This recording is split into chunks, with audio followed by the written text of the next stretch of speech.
Hi there, welcome back to The Art of China and Japan. In this lecture, we're going to examine the tomb art of ancient China and what these relics have to say about the culture of China's ancient past. To begin with, I want to give you an overview of the cultures that we are going to be talking about, including the Yangshao culture, the Hongshan culture, the Liangzhou culture, the Xia dynasty, and the Shang dynasty. Now, in blue, these first three cultures, we have only evidence from archaeological digs. There's no written historical record that we have of these different civilizations, and so the names that we are giving to them are not probably the names they had for themselves, but what we are identifying in these various regions where they were centered. When we get to the Xia dynasty did not actually have a literacy to write its own history, but we do know about them from the Shang dynasty. And it's from the Shang dynasty where we have our first literacy. Now, let me explain. If you see here in our picture of this tortoise shell, these inscriptions, these markings are called the Jiahu symbols. They are 6,000 years old, older than the Yangshao culture. Now, I just said the Yangshao, the Hongshan, and Liangzhou culture did not have writing, but they did have these Jiahu symbols. And what we see in them is not actual writing. They're not fully grammatically complete. But this idea of signs and symbols that symbolically relate to important concepts and ideas. They're communicating with the ancestors. They're communicating with their ancestral past as a way of finding out what's in store for them, because the ancestors are up in heaven and there they have privy to what the gods are all talking about. Ancestor is this very important link, and writing or writing like symbols were things that were employed from ancient times to connect people with this past. We do see lots of fascinating similarities between the cultures of China's past and the culture of its present. But that said, it's really important to remember that even though things may have a certain similarity to the past, because we don't know exactly what they meant to them, we're not sure how those symbols were used and understood in the past. Take, for example, here this fascinating burial from the Yangshao culture, where we see this man buried alongside two shell mosaics. They've taken shells and placed them on the ground in the designs of what appears to be a dragon and a tiger. And as we'll talk about in this class later, the dragon and the tiger are these two very powerful mythic creatures that inhabit Chinese mythology in a very important and significant way. Now, I said the tiger is a mythic creature. Of course, there are real tigers in China. But in this case, when it's paired with the dragon, it becomes this symbol of this forces in nature. I don't want to get into this too much right now, but it's really fascinating that these symbols would appear all the way back in the Yangshao culture, that there's some possible similarity. Now, this is a very curious burial site. We have a man buried in this very distinctive way. He's being honored in a way that is atypical for the Yangshao culture, which was a matrilineal society. We know from the way in which women's bodies were generally treated, they were the ones who would receive the highest honors because they were the ones who marked the ancestor. They were the ones that you marked your family lineage through. So this man may have been or had a role which was distinctly different than something like a matriarch, who is clearly a leader or a person who is head of a household or a clan even. So these Clamshell mosaics, we don't know exactly what they meant, but they have the tantalizing clues of some kind of mystical practice, some kind of spiritual connection to these ancient sites. Anytime you have associations with burial, there's clearly a sense of values and beliefs of the hereafter that come into these practices. We also have from a slightly later culture, the Hongshan culture, the beginnings of an elaborate civilization where they are doing these exquisite ceramic vessels, which are coil built, and these painted earthenware jars are usually the ones that are put into tombs. The everyday use vessels are not painted.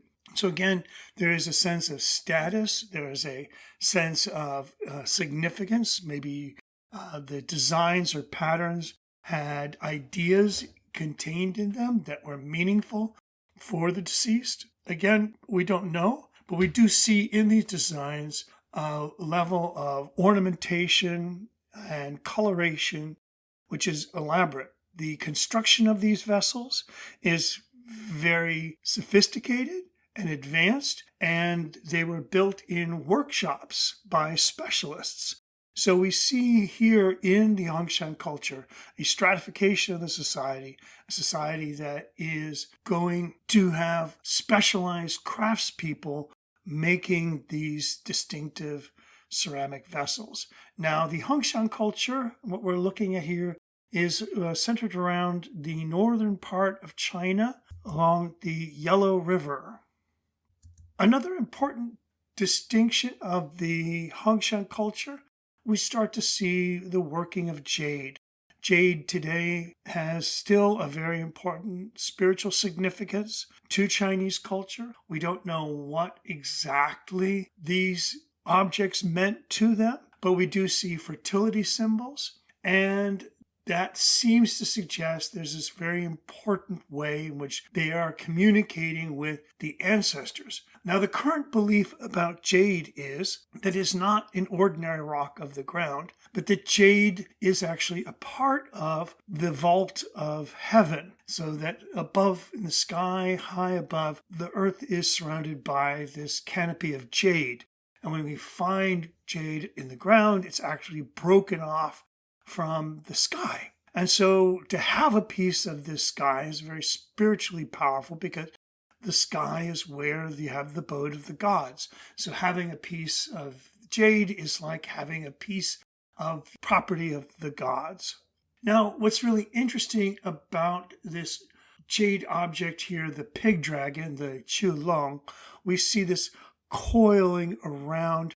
We see this shortened snout and form around. The circular form is another ancient symbol of heaven, and we see what becomes known as the pig dragon. Now, the pig is an earthly creature, and the dragon is associated with the sky and the rain and fertility. So by putting these two symbols together, you have this idea of the sky and the earth working in unison. So this ancient idea of the pig dragon is one of a kind of unity of ways in which you can command fertility, auspicious fortunes. Here again, we see the circle form of the idea of suggesting the idea of the sky. And now the dragon's snout again turns up like a pig's nose.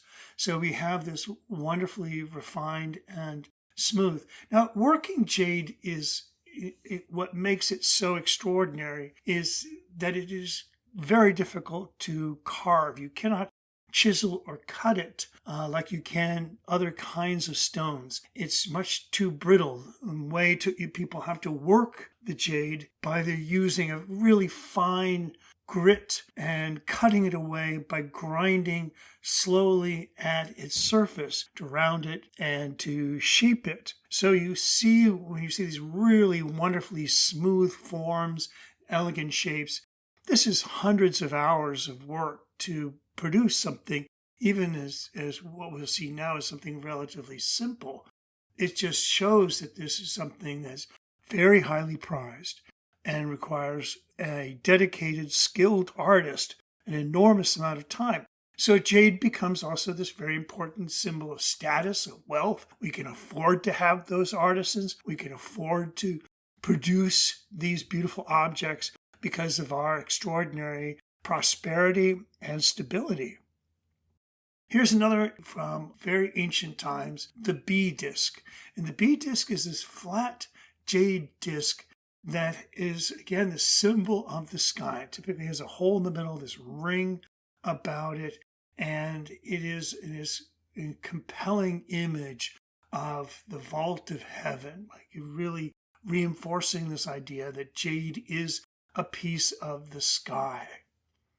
Here we see an object which is quite fascinating in that it is repeated throughout history, but its actual meaning and use has been lost to us. So here we have an object called a chong, and it is a cylinder with squared sides. And here we see these faces, the pig dragon motif in a way, and the cylinder is open at both ends. So what purpose did the chong have? Some people have suggested that liquids being poured through the chong were being made as offerings or purified or spiritually enhanced by the passage through the chong. But we see these objects in relation to some kind of important ritual. Again, we have the circle, which is the symbol of the sky, and the square, which is the symbol of the earth. So just as we have the pig dragon, which is the sky-earth symbol, we also have the chong now with its cylinder, the image of the sky, and it's squared in a way that it refers to the earth. Here's another very common feature we see in ancient Chinese artifacts, the li, or tripod jar. Now, the tripod jar is actually really difficult to make, to get those shapes to come down to a point. Clay doesn't really practically create this, so it must have had a very important, valuable significance that they would take such care to produce these really elegantly shaped tripod jars. Now, the tripod jar refers to the udder of an animal. And the udder that contains the milk is a symbol of fertility. And so the tripod jar is, again, a fairly important sense of wealth and prosperity by relating it to the anatomy of the milk-producing glands of a cattle. Then we get to the Xia dynasty, and we can start to see these very elaborate designs and patterns. The Xia dynasty is referred to as a dynasty by the historian Sima Qian, who was living in the Han dynasty. And he was the first person who really took it upon himself to compile all these sort of anecdotes of the historic past, and really on his own initiative wrote this first really significant history. And so he refers to the Xia dynasty as this ancient time beyond measure. And it wasn't until recently archaeological digs confirmed the existence of such a dynasty. But he does speak much more clearly about the later dynasty, the Shang dynasty, which was the immediate precursor to, or not the immediate, but the precursor, one of the precursors to the Han dynasty. And so we have this sort of record of a failed dynasty. The Xia dynasty was not able to achieve the mandate of heaven. Because it failed, the Shang dynasty was able to come into being. And here in the Xia dynasty, we clearly see bronze vessels playing a very important role in ancestor worship. So not only are tombs or burial sites where important artifacts are buried alongside important leaders, we also have ritual vessels which are being used to hold wine and foods that are being made as offerings to the ancestors. With the collapse of the Xia dynasty, we have the arrival of the Shang dynasty, and it's in this we actually have historic records of what is going on. Now, the records are kind of curious because we are interpreting them from these oracle bones, or jiaguan. In them, we retrieve these inscriptions that are now linguistically complete. We can actually read them, and they have a certain proximity to Chinese characters today. I mean, think about that. That's pretty extraordinary. An object which is more than 3,000 years old can be read because it's somewhat similar to the Chinese characters of used today. Okay, it's really an incredible amount of continuity in that fact. But the oracle bones are interesting texts because the way they were used. People would write on these bones, and then they would heat the bone, and the bone would crack. And then by interpreting how the bone cracked, where it cut across the various questions, the diviner would come up with an answer. So not only do we have the questions that they are asking about their current situations, we also have information about how they interpreted them. So, for example, D approves the king to take action, D being the ancestor. D does not approve the king to take action. If we do not build a settlement, D will approve. And also messages like, it is not D who is harming our harvest. And so these are kinds of questions about dynasties and successions and advice the king will need. And the character becomes this important link to the ancestral past. And it makes writing in Chinese history such an essential component of ancestor worship. So when we look at the oracle bone writing of the past, we can see how it transformed into the earlier, more formal seal script, where it was written with a stylus, and then later how, with the introduction of writing with a brush, we get looser and more gestural characteristics. And so here we have the character Hu, tiger. Below, we see the more or less standard way that would be written. And then on the far right, we can see this running script or cursive script, which is a looser, more gestural way of quickly writing down these characters.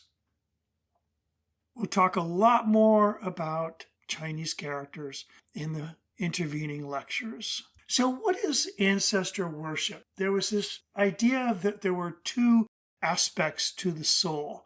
The soul, one part of the soul, the Hun, would go up and join the ancestors and be among the gods in heaven. And then another aspect stays on earth as an intermediary with that Hun up in heaven.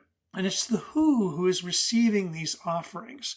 And so the who is the one that needs to be dressed and to be placated so that they will pass on those offerings to the Hun up in heaven.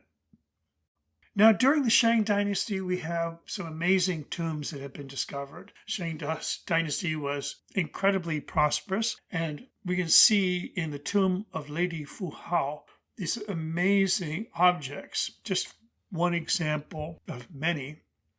We have this inlaid turquoise ivory beaker. Now, in this beaker, you can see inlaid into it, the turquoise is a semi-precious stone, and they've cut the ivory and inset it into these lovely diagrams and designs. If you look carefully, you can start to see right about around the handle, there are these faces of monsters and animals that are embedded into this ivory beaker. Ivory was an extremely rare resource in China that would have come from very far away. And so here we can see this would have been a very powerful and expensive object of status that Lady Fu Hao would be buried with, so that she could carry this into the afterlife and be honored among the gods with this glorious object.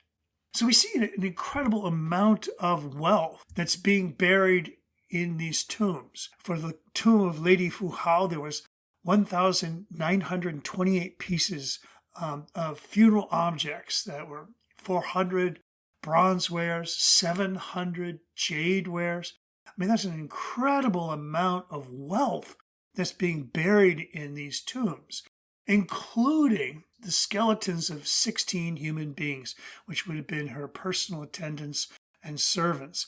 And they would be sacrificed at the time of Lady Fu Hao's death.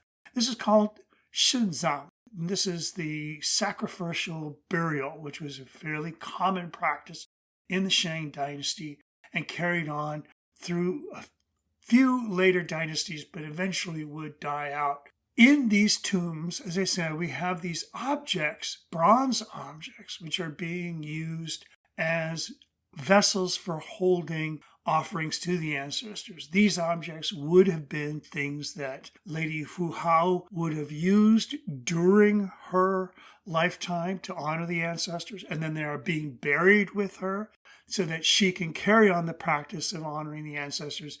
And this is a symbol of incredible status. To have one of these objects made, you would have been commissioned by the emperor, who would have bestowed this bronze making upon her for some office that she fulfilled for the emperor. And on these vessels, we have inscriptions that talk about why this vessel was given to the person. Why are they being honored? Now, one of the curious things about these things, we've seen these animal faces. They're called taoti. And taoti are these abstract beasts that embody the form. And they're kind of flattened out around the shape of the form. And they've got horns and tails and legs and claws and teeth and ears. And you can see these fantastical animals, this great mythic power that they embody. Now, the curious thing is, we have lots and lots of examples of taoti, but we don't really have any understanding of why they were important. Some people have suggested the taoti was just a precursor to what eventually would become the dragon in its symbolism and importance. Other people think it just lost its meaning and disappeared. But the bronze vessels continue to play a very important role in the status and the authority of people of high rank, such that even today, to say Jiuding, which is the 9 tripod cauldrons, this was this mythic collection of cauldrons that supported the emperor in the Shang dynasty, that to say that is to say the 9 tripod cauldrons is one's worth 9 sacred tripods, is an idiom. That means that person have incredible status. That person has incredible honor and respect from their peers.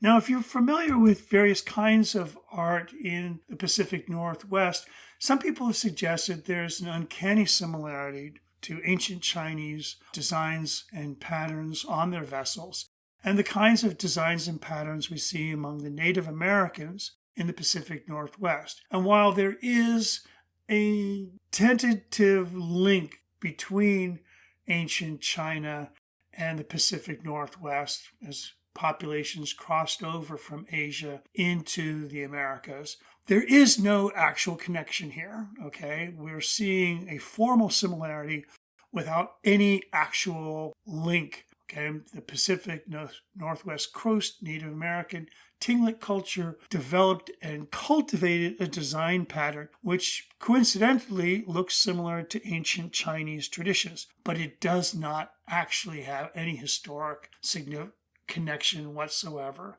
So sometimes this happens, in 2 different places, similar ideas about design and patterns emerge, but that doesn't mean there's an actual historic link here.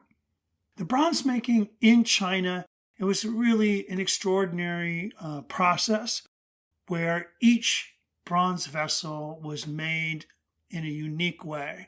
It was meant to commemorate a specific event, and it was made to order. And once it was made by this mold process, the mold was destroyed.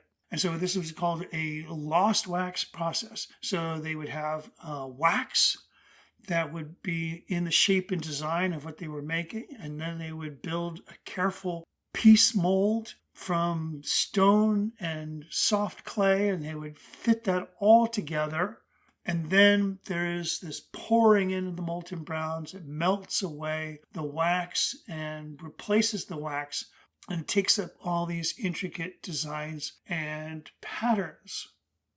So as I said, beneath the bottom of each of these vessels is an inscription which tells us something of why the vessel was commissioned and what the person now possessing this vessel has done to deserve this honor.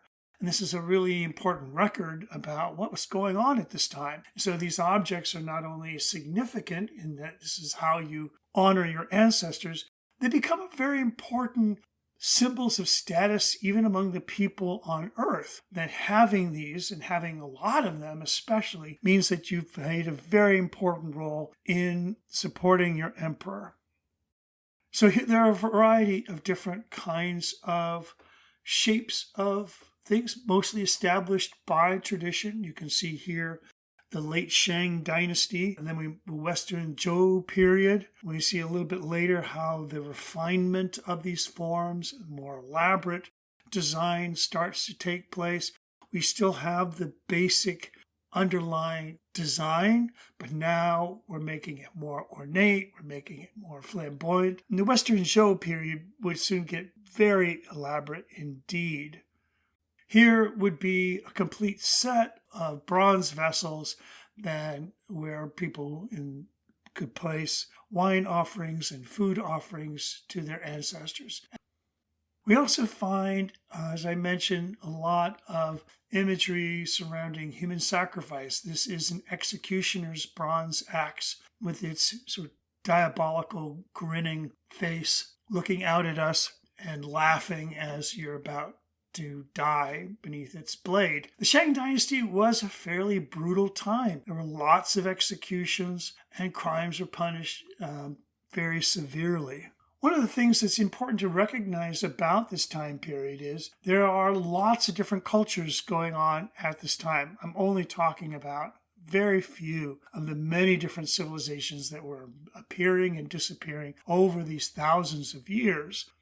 And to point out some of the variety of what's going on, I want to show you this really extraordinary figure that was discovered in 1986. This bronze figure is holding its hands in this very stylized way. It would have held an ivory tusk. The stylization of the figure suggests this may have been the image of the ancestor offering up this prized object, or holding on to it, or possessing this prized object. But this CHNJP culture, this is really an extraordinary and distinctive style of Chinese art that was flourished and disappeared without really making a major impact on the future of Chinese culture.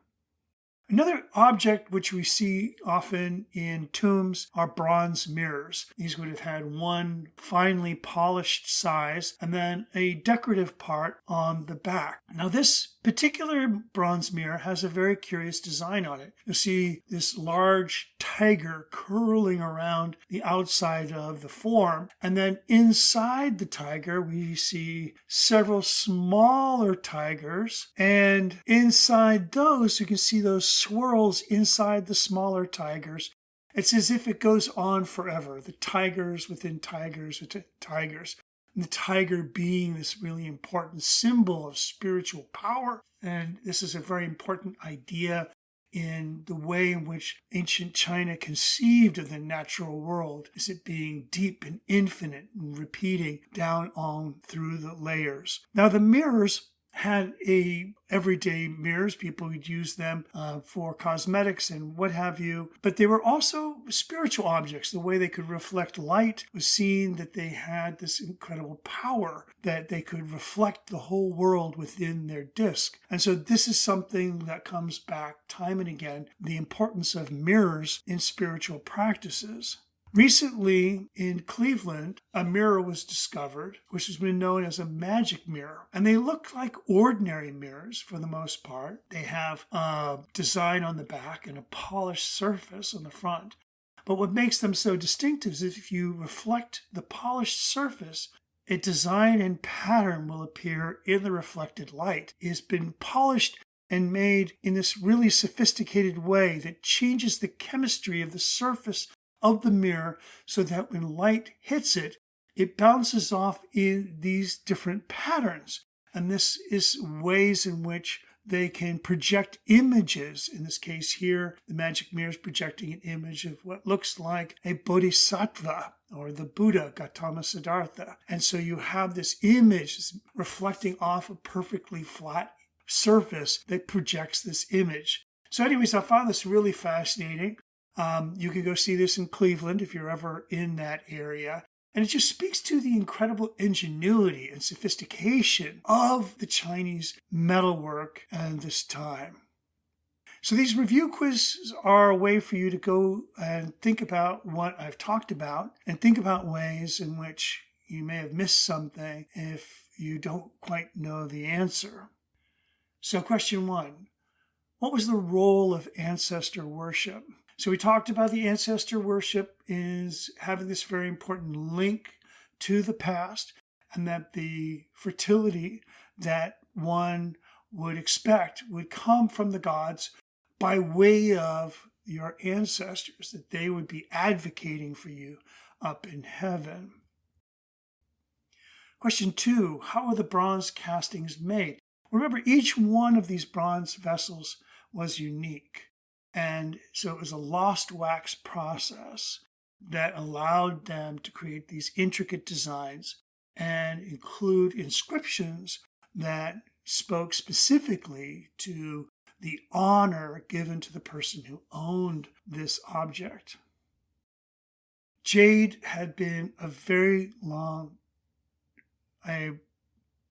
important symbol of the sky and the vault of heaven, as it's not an ordinary stone in the ground. And this is one of the ways in which, again, it has this link to the ancestors and a link to the gods in heaven. Writing, even before it coalesced into an actual grammatical system, symbols were being used to communicate and to share ways of communicating to the ancestral past. Question 5, what different kinds of bronzewares were there? Well, there were lots of different kinds of bronzewares. Tradition has set down certain patterns and designs. They can roughly be grouped into 2 different categories: those that held wine or other kinds of alcoholic beverages, and those that held food.